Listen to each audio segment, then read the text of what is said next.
గాంధీనగర్ ఏరియాలో ఒక శివాలయంలో దొంగతనం జరిగినట్టుగా మా జీడిమెట్ల పోలీస్కి డయల్ 100 కాల్ రావడం జరిగింది. దాన్ని సిపి గారి ఆదేశాల మేరకు ఇమీడియట్గా టీమ్స్ ఏర్పాటు చేసి డిఐ జీడిమెట్ల, అదేవిధంగా సిసిఎస్ సైబరాబాద్, ఎస్ఓటి సైబరాబాద్ ఆధ్వర్యంలో దాదాపుగా 10 టీములు ఏర్పాటు చేసి ఇమీడియట్గా ఆ అఫెండర్ని ఒక 12 గంటల లోపల పట్టుకోవడం జరిగింది. వాళ్ళిద్దరిని కూడా పట్టుకొని వాళ్ళు దొంగిలించిన సొమ్మంతా కూడా రికవరీ చేయడం జరిగింది. ఆ దేవస్థానంలో నాగపడిగ, కలశం, శటకోపం, ఒక విగ్రహం, దేవుడి విగ్రహం, ఇవన్నీ కూడా వీళ్ళు దొంగిలించడం జరిగింది. దీనంతా కూడా ఎక్కడ ఎలాంటి డిస్టర్బెన్స్ లేకుండా ఈ దొంగిలించిన సొమ్మంతా మన పోలీసు వారు రికవరీ చేయడం జరిగింది.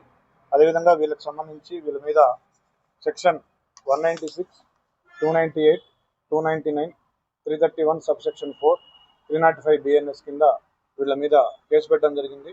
దీనికి 14 సంవత్సరాల వరకు జైలు శిక్ష విధించబడుతుంది ఈ సెక్షన్లకి. సో వీళ్ళని ఈరోజు ఇమీడియట్గా రిమాండ్కి పంపిస్తూ ఉన్నాము. సో ఈ కేసులో వీళ్ళని చూస్తే వీళ్ళు గాంజా, అదేవిధంగా మత్తు పదార్థాలకు లోనే ఈ దొంగతనం చేసినట్టుగా మనకు తెలుస్తుంది. వీళ్ళు గతంలో కూడా 1-2 కేసుల్లో ఉన్నారు. Attempt murder and property offence కేసుల్లో ఉన్నారు.